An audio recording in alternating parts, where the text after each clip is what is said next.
ಅವನ ಹೆಂಡತಿನ ಕೊಲೆ ಮಾಡಿದ್ದೀನಿ ಅಂತ ಅಂದ್ಕೊಂಡಿದ್ದ. ಆದರೆ ಅವಳು ರೊಮ್ಯಾಂಟಿಕ್ ಆಗಿ ಕೆಂಪು ಸೀರೆನ ಉಟ್ಟು ಕ್ಯಾಂಡಲ್ನ ಇಟ್ಟು ಅವನಿಗೋಸ್ಕರ ಕಾಯ್ತಾ ಇದ್ಲು.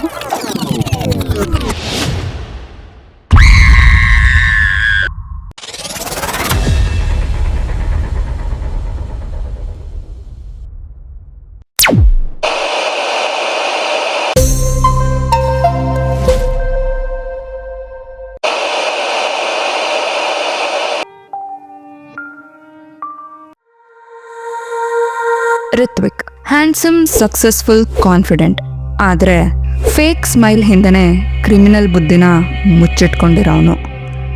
ಕಾವ್ಯ ಲವಿಂಗ್, ಕೇರಿಂಗ್, ಟ್ರಸ್ಟಿಂಗ್, ಪ್ರೀತಿಯಲ್ಲೇ ಪ್ರಪಂಚನ ಕಟ್ಕೊಂಡಿರೋಳು. ಪಾಪ ಫೌಂಡೇಶನ್ ಆಗಲೇ ಬಿದೋಗೋ ಸ್ಟೇಜಲ್ಲಿದೆ ಅಂತ ಇನ್ನೂ ತಿಳ್ಕೊಂಡಿಲ್ಲ. ಸ್ನೇಹ ಬೋಲ್ಡ್, ಫಿಯರ್ಲೆಸ್, ಡೇಂಜರಸ್, ಪ್ರತಿಯೊಂದು ಲಿಮಿಟ್ನೂ ದಾಟಿ ಲೈನ್ ಕ್ರಾಸ್ ಮಾಡಿ ಬೇಕು ಅಂದಿದ್ದನ್ನ ಪಡ್ಕೊಳ್ಳೋವರೆಗೂ ಬಿಡದೇ ಇರೋವಳು. ಅದು ವಸ್ತು ಆದರೂ ಸರಿನೇ, ವ್ಯಕ್ತಿ ಆದರೂ ಸರಿನೇ. ಪ್ರತಿಯೊಂದು ಮನೆಯಲ್ಲೂ ಮುಖವಾಡಗಳನ್ನ ಹಾಕೋತಾರೆ. ಕೆಲವು ಪ್ರೀತಿಯಿಂದ ಕೂಡಿರುತ್ತೆ, ಕೆಲವು ಭಯದಿಂದ ಕೂಡಿರುತ್ತೆ, ಇನ್ನು ಕೆಲವು ಊಹಿಸಕ್ಕೂ ಆಗದೆ ಇರೋ ಸತ್ಯನ ಮುಚ್ಚಿಡೋದಕ್ಕೆ ಕೂಡಿರುತ್ತೆ. ಇದು ರಿತ್ವಿಕ್ ಮತ್ತೆ ಕಾವ್ಯ. ಮದುವೆ ಆಗಿ 1 ವರ್ಷ ಆಗಿದ್ರು ಇನ್ನೂ ಲವರ್ಸ್ ಥರಾನೇ ಇದ್ದಿದ್ದ ಜೋಡಿ. ಪ್ರೀತಿ, ಆಸ್ತಿ ಎರಡೂ ಹೆಚ್ಚಾಗೇ ಇತ್ತು, ಅಥವಾ ಹಾಗೆ ಕಾಣಿಸ್ತಿತ್ತು.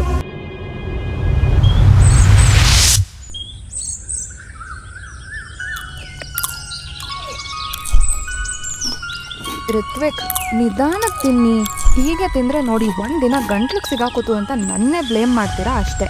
ನಿನ್ನ ಕೈ ರುಚಿ ಇಷ್ಟು ಚೆನ್ನಾಗಿದ್ರೆ ನಾನು ಹೇಗೆ ನಿಧಾನಕ್ಕೆ ತಿನ್ನಲಿ? ಒಂದೊಂದು ತುತ್ತು ತಿನ್ನುವಾಗಲೂ ನಿನ್ನ ಹತ್ತಿರ ಇಳ್ಕೊಂಡು ಈ ಅಡುಗೆ ಮಾಡಿರೋ ಕೈಗೆ ಮುತ್ತು ಕೊಡಬೇಕು ಅನಿಸುತ್ತೆ.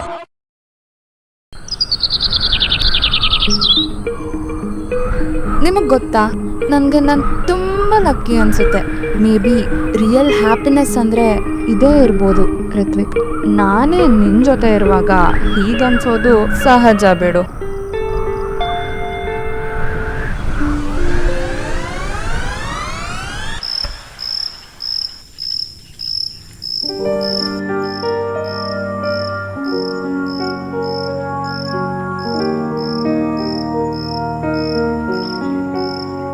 ಹುಷಾರು, ಬಿಸಿ ಇದೆ, ತುಟಿಗೆ ಸುಟ್ಬಿಡುತ್ತೆ.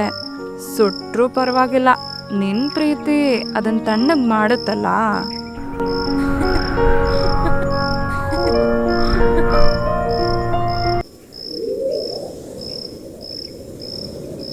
ರಿತ್ವಿಕ್, ಪ್ರಾಮಿಸ್ ಮಾಡಿ, ನಾವು ಯಾವಾಗಲೂ ಹೀಗೆ ಇರ್ತೀವಿ ಅಲ್ವಾ? ಆಬ್ವಿಯಸ್ಲಿ ಕಾವ್ಯ, ಯಾವಾಗಲೂ ಹೀಗೆ ಇರ್ತೀವಿ. ಹೀಗೆ ಎಲ್ಲರ ಕಣ್ಣಲ್ಲೂ ಮೇಡ್ ಇನ್ ಹೆವೆನ್ ಅನ್ನೋ ಥರ ಪರ್ಫೆಕ್ಟ್ ಕಪಲ್ ಆಗೇ ಕಾಣಿಸ್ತಿದ್ರು. ಖುಷಿಯಾಗಿ ತಪ್ಕೊಂಡಿದ್ದ ಕಾವ್ಯಾಗೆ ಅವನ ಟೀ ಶರ್ಟ್ ಮೇಲೆ ಲಿಪ್ಸ್ಟಿಕ್ ಮಾರ್ಕ್ ಕಾಣಿಸುತ್ತೆ.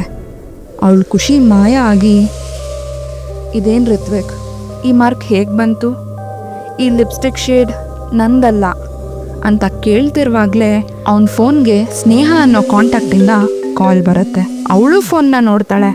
ರಿಂಗ್ ಆಗ್ತಿದ್ರು ಅದನ್ನು ರಿಸೀವ್ ಮಾಡದೆ ಸೈಲೆಂಟ್ ಮಾಡ್ತಾನೆ. ಒಂಥರ ಆತಂಕ ಆಗ್ತಿದ್ರು ಸಮಾಧಾನವಾಗಿ, ರಿತ್ವಿಕ್, ಇಷ್ಟೊತ್ತಲ್ಲಿ ಯಾರ್ದು ಕಾಲು? ಸ್ನೇಹ ಅಂತ ತೋರಿಸ್ತಿದೆ. ಇಷ್ಟೊತ್ತಲ್ಲಿ ಹುಡುಗಿ ಅಂತ ಕಾವ್ಯ ಪ್ರಶ್ನೆ ಮಾಡ್ತಾಳೆ. 1 ಸೆಕೆಂಡ್ ಏನು ಹೇಳಬೇಕು ಅಂತ ಗೊತ್ತಾಗದೆ ಸೈಲೆಂಟ್ ಆಗಿ ಸಡನ್ನಾಗಿ ಸ್ಮೈಲ್ ಮಾಡ್ತಾ, ಓ ಅದಾ, ಆಫೀಸ್ ಕೊಲೀಗ್ ಅಷ್ಟೇ, ಪ್ರಾಜೆಕ್ಟ್ ಡೆಡ್ಲೈನ್ ಬಗ್ಗೆ ಹೇಳೋಕ್ಕೆ ಪದೇ ಪದೇ ಕಾಲ್ ಮಾಡಿ ಡಿಸ್ಟರ್ಬ್ ಮಾಡ್ತಿದ್ದಾಳೆ. ಅದು ಬಿಡು, ಇನ್ನು ಬಾಯಲ್ಲಿ ಅಂತ ಕಾವ್ಯನ ಮತ್ತೆ ತಪ್ಕೋತಾನೆ. ಅವನ ಫೇಸಲ್ಲಾಗಿ ಚೇಂಜಸ್ನ ಅಬ್ಸರ್ವ್ ಮಾಡಿದ್ರು ಏನು ವಾದ ಮಾಡದೆ ಸುಮ್ಮನಾಗ್ತಾಳೆ. ನಂಬಿಕೆ ಮೇಲೆ ಒಂದೇ ಒಂದು ಬಿರುಕು ಬಂದರೂ ಸಾಕು, ಮನಸ್ಸಲ್ಲಿ 1000 ಕಲ್ಪನೆಗಳ ಜೊತೆ ಪ್ರಶ್ನೆಗಳು ಶುರು ಆಗುತ್ತೆ. ರಿತ್ವಿಕ್, ಈ ನಡುವೆ ನೀವು ತುಂಬ ಬ್ಯುಸಿ ಆಗಿಬಿಟ್ಟಿದ್ದೀರಾ. ಆಫೀಸ್ ಕೆಲಸ ತುಂಬ ಇದೆಯಾ? ರಿತ್ವಿಕ್, ಹೌದು, ನಿನಗೆ ಗೊತ್ತಲ್ಲ ಹೇಗಿದೆ ಅಂತ. ಹೊಸ ಪ್ರಾಜೆಕ್ಟ್, ಟೈಟ್ ಶೆಡ್ಯೂಲ್ಸ್, ಹಬ್ಬಾ. ಕಾವ್ಯ, ಹತ್ರನೇ ಇದ್ರೂ ನಿಮ್ಮನ್ನ ತುಂಬ ಮಿಸ್ ಮಾಡ್ಕೋತಿದ್ದೀನಿ. ಅವನು ಅವಳ ಮಾತಿಗೆ ಗಮನ ಕೊಡದೆ ಹಾಗೆ ಮೊಬೈಲ್ ನೋಡ್ಕೊಂಡೇ ಇರ್ತಾನೆ. ಎಷ್ಟೇ ಬೇಡ ಅಂದ್ಕೊಂಡ್ರೂ ಅವಳ ಕಣ್ಣು ಅವನ ಮೊಬೈಲ್ ಮೇಲೆ ಹೋಗ್ತಿರುತ್ತೆ. ಇದು ಯಾಕೋ ಸರಿ ಅನ್ನಿಸ್ತಿಲ್ಲ ಅಂತ ಕಣ್ಣು ಮುಚ್ಚಿ ಮಲ್ಗಕ್ಕೆ ಟ್ರೈ ಮಾಡಿ ಮಲ್ಕೋತಾಳೆ. ಮಧ್ಯರಾತ್ರಿ ಆಗಿರುತ್ತೆ. ರಿತ್ವಿಕ್ ಮಲ್ಗಿರ್ತಾನೆ. ಕಾವ್ಯ ಸಡನ್ನಾಗಿ ಎದ್ಬಿಡ್ತಾಳೆ. ನಿಧಾನಕ್ಕೆ ಅವನ ಮೊಬೈಲ್ ಎತ್ಕೋತಾಳೆ. ತಳಮಳ ಶುರುವಾಗುತ್ತೆ. ಪಾಸ್ವರ್ಡ್ ಗೊತ್ತಿದ್ರೂ ಕೂಡ ನನ್ನ ಗಂಡನ ಮೇಲೆ ನಾನೇ ನಂಬಿಕೆ ಕಳ್ಕೊಂಡ್ರೆ ಹೇಗೆ ಅಂತ ಸುಮ್ಮನೆ ಇಟ್ಬಿಡ್ತಾಳೆ. ಕೆಲವು ಉತ್ತರಗಳಿಂದ ನಮ್ಮ ನೆಮ್ಮದಿನೇ ಹಾಳಾಗೋಗುತ್ತೆ. ಹಾಗೆ ಕೆಲವು ಪ್ರಶ್ನೆಗಳನ್ನ ಕೇಳದೆ ಸುಮ್ಮನೆ ಇದ್ರೇ ಒಳ್ಳೇದನ್ಸುತ್ತೆ.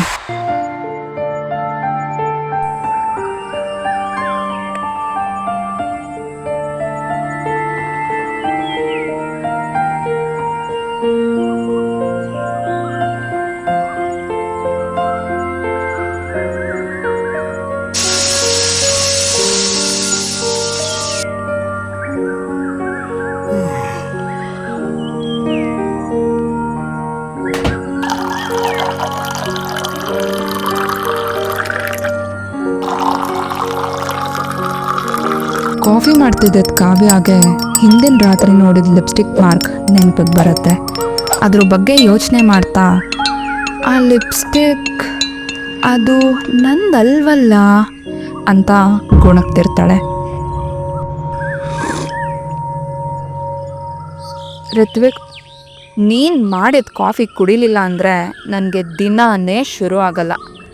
ಯಾಕೆ ಕಾವ್ಯ ಹಾಗೆ ನೋಡ್ತಿದ್ಯಾ? ನಾನೇನಾದರೂ ತಪ್ಪು ಮಾತಾಡಿದ್ನಾ? ಹೇ ಹಾಗೇನಿಲ್ಲ, ಹಂಗೆ ಯೋಚನೆ ಮಾಡ್ತಿದ್ದೆ. ಓ, ನನ್ನ ಬಗ್ಗೆನೇ ತಾನೇ.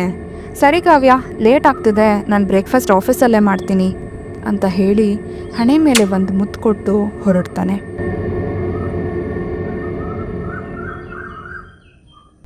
ಇಡೀ ದಿನ ಕಾವ್ಯ ಅದೇ ಯೋಚನೆಯಲ್ಲೇ ಮುಳುಗಿರ್ತಾಳೆ. ರಾತ್ರಿ ತಡ ಆಗಿದ್ರೂ ಇನ್ನೂ ಅವನು ಬಂದಿರಲ್ಲ. ಕಾಯ್ತಾ ಕಾಯ್ತಾ ನಿದ್ದೆ ಬಂದು ಹಾಗೆ ಮಲಗಿಬಿಟ್ಟಿರ್ತಾಳೆ. ಬೆಳಗ್ಗೆ ಎಚ್ಚರ ಆಗಿ ಕಣ್ಬಿಟ್ಟಿದ್ದ ಕಾವ್ಯ ಋತ್ವಿಕ್ ಆಗಲೇ ರೆಡಿ ಆಗಿರೋದು ನೋಡಿ, ಇಷ್ಟು ಬೇಗ ರೆಡಿ ಆಗಿದ್ದೀರಾ, ಎಲ್ಲಿ ಹೋಗ್ತಿದ್ದೀರಾ ಅಂತ ಪ್ರಶ್ನೆ ಮಾಡ್ತಾಳೆ. ಮೀಟಿಂಗ್ ಇದೆ ಕಾವ್ಯ, ಸಾರಿ ನಿಂಗೆ ಟೈಮ್ ಕೊಡೋಕ್ಕಾಗ್ತಿಲ್ಲ ಅಂತ ಬೇಜಾರು ಮಾಡ್ಕೋಬೇಡ. ರಾತ್ರಿ ಡಿನ್ನರ್ ಪ್ಲ್ಯಾನ್ ಮಾಡಿದ್ದೀನಿ, ರೆಡಿ ಆಗಿರೋ ಆಯಿತಾ? ಋತ್ವಿಕ್, ನಿನ್ನೆ ನೀವು ಮನೆಗೆ ಲೇಟಾಗಿ ಬಂದಿದ್ದೀರಾ, ಇವಾಗ ನೋಡಿದ್ರೆ ಆಗಲೇ ಹೊರಟು ನಿಂತಿದ್ದೀರಾ. ಆಫೀಸ್ ಕೆಲಸ ಕಾವ್ಯ, ಆಫೀಸ್.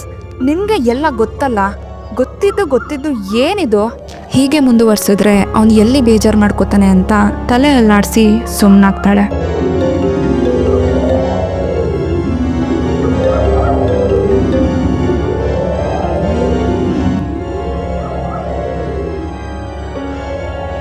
ಏನು ಮಾಡ್ತಿದ್ದಾರೆ ಇವರು? ಯಾಕೋ ಮನಸ್ಸು ಅವ್ರ ಮಾತನ್ನ ನಂಬೋದಕ್ಕೆ ತಯಾರಿಲ್ವಲ್ಲ ಅಂತ ಯೋಚನೆ ಮಾಡ್ತಾ ಸೋಫಾ ಮೇಲೆ ಕೂತಿರುವಾಗ ಋತ್ವಿಕ್ ಕಂಪ್ನಿ ಫೈಲ್ಸ್ ಟೇಬಲ್ ಮೇಲೆ ಇರೋದು ಕಾಣಿಸುತ್ತೆ. ಅಯ್ಯೋ, ಫೈಲ್ಸ್ನ ಇಲ್ಲೇ ಬಿಟ್ಟು ಹೋಗಿದ್ದಾರೆ. ಯಾವ ಕಂಪ್ನಿ ಪ್ರಾಜೆಕ್ಟ್ ಇದು ಮಾಡಿಕೊಂಡು ಇಷ್ಟು ಬ್ಯುಸಿ ಆಗೋಗಿದ್ದಾರಲ್ಲ ಇವರು ಅಂತ ಫೈಲ್ ಓಪನ್ ಮಾಡ್ತಾಳೆ. ಅಲ್ಲಿ ನೋಡಿದ್ರೆ ಲೇಟ್ ನೈಟ್ ಶೋಗೆ ಬುಕ್ ಆಗಿದ್ದ 2 ಮೂವಿ ಟಿಕೆಟ್ಸ್ದು ರಿಸಿಪ್ಟ್ ಸಿಗುತ್ತೆ. ಒಂದು ಸಲ ಈ ಅನುಮಾನದ ಕಿಡಿ ಹಚ್ಕೊಂಡ್ರೆ ಪೂರ್ತಿ ಸುಡೋವರೆಗೂ ಬಿಡೋದೇ ಇಲ್ಲ. ಮುಂದೆ ಏನಾಗುತ್ತೆ ಅಂತ ತಿಳ್ಕೊಳ್ಳೋಕ್ಕೂ ಮುಂಚೆ ನಮ್ಮ ಚಾನೆಲ್ ಕತೆ ಒಂದು ಹೇಳುವೆಗೆ ಬೇಗ ಸಬ್ಸ್ಕ್ರೈಬ್ ಮಾಡ್ಕೊಳ್ಳಿ. ಋತ್ವಿಕ್ ಬರೋದನ್ನೇ ಕಾಯ್ತಾ ಇದ್ದಿದ್ದ ಕಾವ್ಯ ಅವ್ನು ಬಂದ ತಕ್ಷಣನೇ ಎಲ್ಲ ಕೇಳಬೇಕು ಅಂತ ಡಿಸೈಡ್ ಆಗ್ತಾಳೆ. ಕೇಳಕ್ ಪ್ರಶ್ನೆಗಳು ಎಷ್ಟೊಂದಿದ್ರು ಕೂಡ ಯಾಕೋ ಏನು ಕೇಳದೆ ಮೌನವಾಗಿರೋದೆ ವಾಸಿ ಅನ್ನಿಸ್ತಿದೆಯಲ್ಲ ಅಂತ ಮನ್ಸಲ್ಲೇ ಯೋಚನೆ ಮಾಡ್ತಿರ್ತಾಳೆ. ಅವ್ನು ಫ್ರೆಶ್ ಅಪ್ ಆಗಿ ಊಟಕ್ಕೆ ಬಂದು ಕೂತ್ಕೋತಾನೆ. ಅವಳು ಮುಂಚೆ ಥರ ಲವಲವಿಕೆ ಇಲ್ಲದೆ ಊಟ ಬಡಿಸ್ತಿರ್ತಾಳೆ. ಋತ್ವಿಕ್, ಏನಾಯ್ತು ಕಾವ್ಯ? ಯಾಕೆ ಸೈಲೆಂಟ್ ಆಗಿದ್ಯಾ? ಯಾಕೆ ಇಷ್ಟು ಸಪ್ಪಗಿದ್ಯಾ? ಏನೂ ಮಾತೇ ಆಡ್ತಾ ಇಲ್ಲ. ಓ, ಡಿನ್ನರ್ಗೆ ಈಚೆ ಕರ್ಕೊಂಡು ಹೋಗ್ತೀನಿ ಅಂತ ಹೇಳಿದ್ದೆ ಅಲ್ವಾ?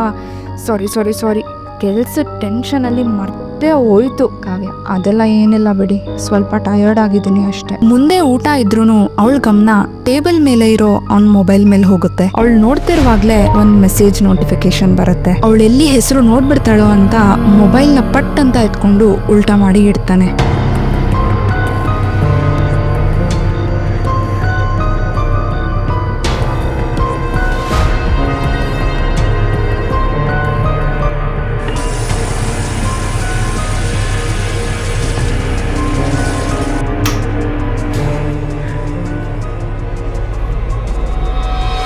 ಇವಾಗ ಮೆಸೇಜ್ ಮಾಡ್ಬೇಡ, ಇಲ್ಲೇ ಇದ್ದಾಳೆ ಅವಳು. ನಾನು ನಾಳೆ ಸಿಗ್ತೀನಿ ಆಯ್ತಾ? ಬಾಯ್.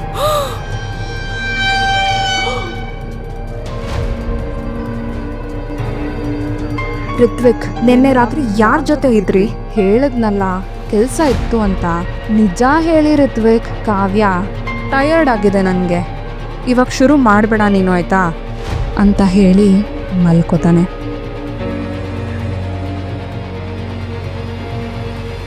ಸ್ವಲ್ಪತ್ತಲ್ಲೇ ಅವನ ಮೊಬೈಲ್ಗೆ ಮೆಸೇಜ್ ಬರುತ್ತೆ. ಕಾವ್ಯ ಮಲಗಿರೋದನ್ನ ನೋಡಿ ಐ ಮಿಸ್ ಯು ಟು ಅಂತ ಮೆಸೇಜ್ ಕಳಿಸ್ತಾನೆ. ತಿರುಗಿ ನೋಡ್ತಾನೆ, ಪಕ್ಕ ಕಾವ್ಯ ಇರಲ್ಲ.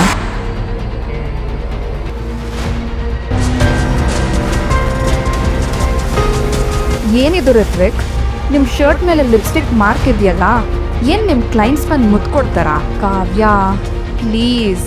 ಹಾಂ, ಮತ್ತೆ ನಾನು ಒಳಗೆ ಬರೋಕ್ಕೂ ಮುಂಚೆ ಮೆಸೇಜ್ ಮಾಡಬೇಡ, ಅವಳು ಇಲ್ಲೇ ಇದ್ದಾಳೆ ಅಂತ ಯಾರಿಗೆ ಹೇಳ್ತಿದ್ರಿ? ಕಾವ್ಯ, ಇನ್ನೂ ನನ್ನಿಂದ ಸುಮ್ಮನೆ ಇರೋಕ್ಕಾಗಲ್ಲ. ಈ ಲಿಪ್ಸ್ಟಿಕ್ ಶೇಡ್ ನಂದಲ್ಲ ಅಂತ ಅವತ್ತೇ ಹೇಳಿದೆ, ನೀವು ಅಲ್ಲೇ ಮಾತು ಮರೆಸ್ಬಿಟ್ರಿ.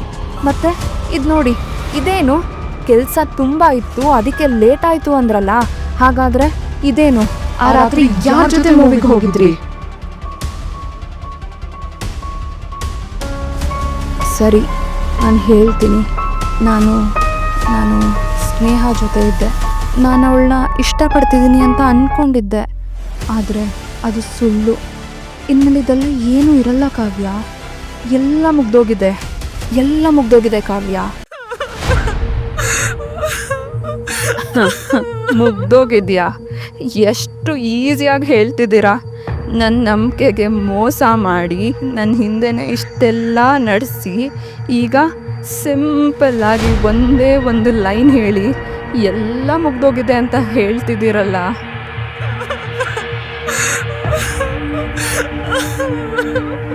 ನಾನು ತಪ್ಪು ಮಾಡಿಬಿಟ್ಟೆ.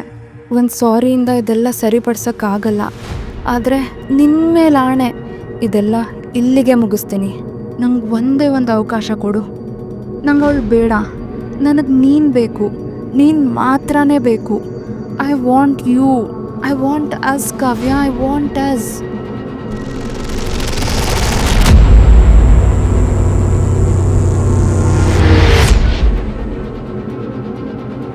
ನಂಗೆ ಸ್ವಲ್ಪ ದಿನ ಟೈಮ್ ಬೇಕು ಅಂತ ಹೇಳಿ ವಾಕಿಂಗ್ ಹೋಗ್ತಾಳೆ.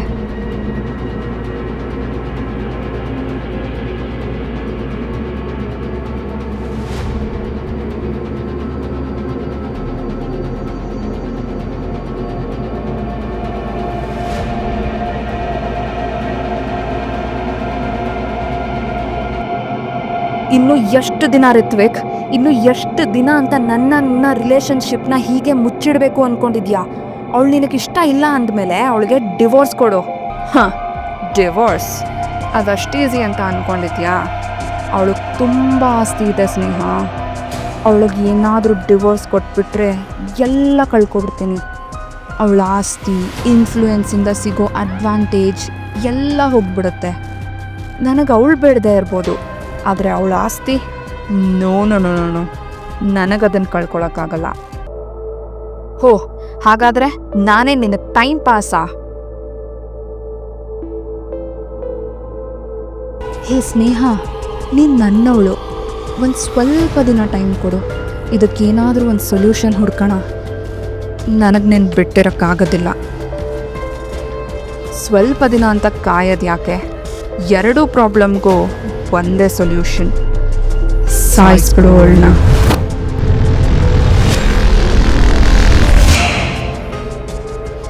ಬೇಜಾರಲ್ಲಿ ರಾತ್ರಿ ವಾಕಿಂಗ್ ಶುರು ಮಾಡಿದ ಕಾವ್ಯ ಅದನ್ನೇ ಅಭ್ಯಾಸ ಮಾಡಿಕೊಂಡು ಪ್ರತಿ ರಾತ್ರಿ ಜಾಗಿಂಗ್ ಶುರು ಮಾಡ್ಕೊಂಡಿರ್ತಾಳೆ.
ಅಂತೂ ಇಂತೂ ಎಲ್ಲ ಮುಗಿಸ್ಬಿಟ್ಟೆ, ಅವಳ ಕತೆ ಮುಗೀತು, ಅವಳು ಎಲ್ಲ ಆಸ್ತಿನೂ ನಂದೆ ಅಂತ ಅವನಿಗೆ ಹೇಳ್ಕೊಂಡು ಮಳೇಲಿ ನೆನೀತಾ ಖುಷಿಯಾಗಿ ಮನೆಗೆ ಹೊರಡ್ತಾನೆ.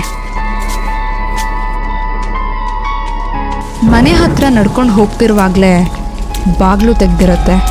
ಕನ್ಫ್ಯೂಷನ್ನಲ್ಲೇ ಒಂದೊಂದು ಹೆಜ್ಜೆನೂ ಇಡ್ತಾ ಬಾಗಿಲು ಹತ್ರ ಬಂದರೆ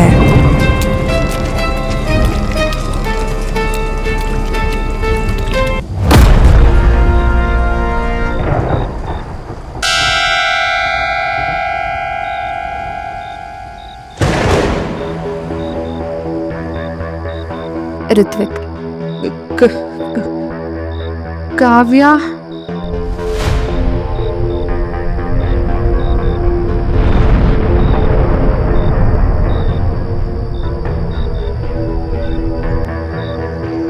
ಹ್ಯಾಪಿ ಆ್ಯನಿವರ್ಸರಿ ಋತ್ವಿಕ್.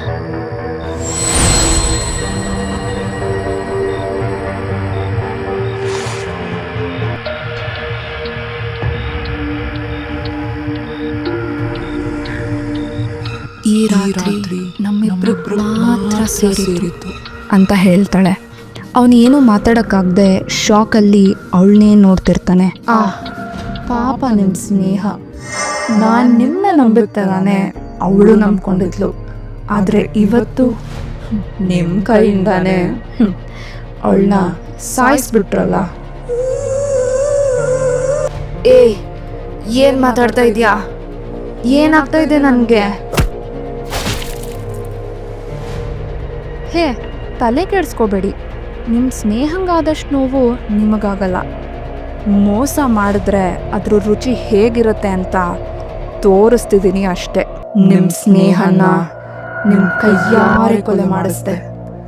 ತುಂಬ ಇಷ್ಟಪಡ್ತಿದ್ದೆ ನಿಮ್ಮನ್ನ, ಆದರೆ ನಿಮ್ಮಂಥ ರಾಕ್ಷಸರಿಗೆ ಈ ಭೂಮಿ ಮೇಲೆ ಇರೋ ಅರ್ಹತೆನೇ ಇಲ್ಲ.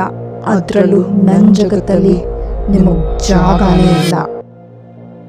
ಪ್ರೀತಿ ಅನ್ನೋದು ಅವನಿಗೆ ಎಲ್ಲ ಕೊಡ್ತು, ದುರಾಸೆ ಅವನಿಂದ ಎಲ್ಲ ಕಿತ್ಕೋತು. ಆದರೆ ಮೋಸ ಅವನ ಕಥೆನೇ ಮುಗಿಸ್ಬಿಡ್ತು. ಕಾವ್ಯ ಮಾಡಿದ್ದು ನಿಮಗೆ ಸರಿ ಅನ್ಸುತ್ತಾ? ನೀವು ಅವಳ ಜಾಗದಲ್ಲಿದ್ದಿದ್ರೆ ನೀವೇನು ಮಾಡ್ತಿದ್ರಿ? ನಿಮ್ಮ ಒಪಿನಿಯನ್ನ ಕಮೆಂಟ್ಸಲ್ಲಿ ತಿಳಿಸಿ. ಈ ಕಥೆ ನಿಮಗೆ ಇಷ್ಟ ಆಗಿದೆ ಅಂತ ಅಂದ್ಕೊಂಡಿದ್ದೀನಿ. ಮತ್ತೆ ಮುಂದಿನ ಬಾರಿ ಸಿಗೋವರೆಗೂ ಸುರಕ್ಷಿತವಾಗಿರಿ, ಹಾಗೆ ಕಾಯ್ತಾ ಇರಿ.